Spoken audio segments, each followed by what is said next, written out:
Hello everyone, मैं हूं श्रेयान। स्वागत है आपका हमारे चैनल फाइनेंशियल लिटरेसी में। आज हम बात करेंगे सेंसेक्स और निफ्टी के बारे में। अक्सर आप सुनते होंगे कि निफ्टी 200 पॉइंट अप और सेंसेक्स 500 पॉइंट डाउन है और इसका शेयर बाज़ार में क्या फ़र्क पड़ता है।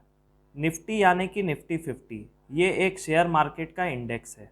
इसको एक एग्जाम्पल से समझते हैं। मान लीजिए आपको एक चॉकलेट केक बनाना है। इसके लिए आपको अलग अलग रॉ मटेरियल की ज़रूरत पड़ेगी। अलग अलग रॉ मटेरियल का अलग अलग क्वांटिटी होगा। इस रॉ मटेरियल को अब हम अलग अलग कैटेगरीज में डिवाइड करते हैं, सॉलिड, सेमी लिक्विड और लिक्विड मटेरियल्स। इस मिक्सचर को मिलाने के बाद जब फाइनली आपका केक बनता है तो वो अलग अलग रॉ मटेरियल का एक वेटेड एवरेज है।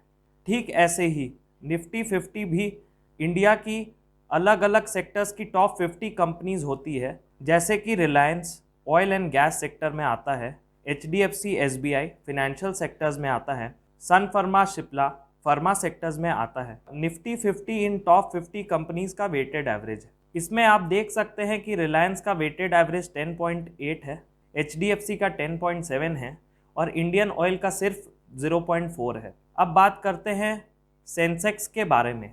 सेंसेक्स इंडिया की 30 अलग अलग कंपनीज का वेटेड एवरेज होता है। निफ्टी और सेंसेक्स में क्या डिफरेंस है? इंडियन शेयर मार्केट में दो एक्सचेंज बोर्ड है।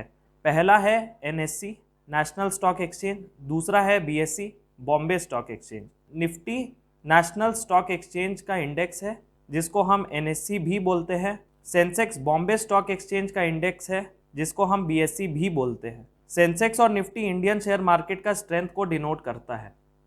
अगर सेंसेक्स और निफ्टी ऊपर जाता है इसका मतलब ज़्यादातर कंपनी का शेयर प्राइस ऊपर गए हैं, और अगर नीचे जाता है इसका मतलब ज़्यादातर शेयर प्राइस नीचे गए हैं। तो लाइक कीजिए, सब्सक्राइब कीजिए, शेयर कीजिए हमारा चैनल फाइनेंशियल लिटरेसी आने वाले वीडियोस के लिए।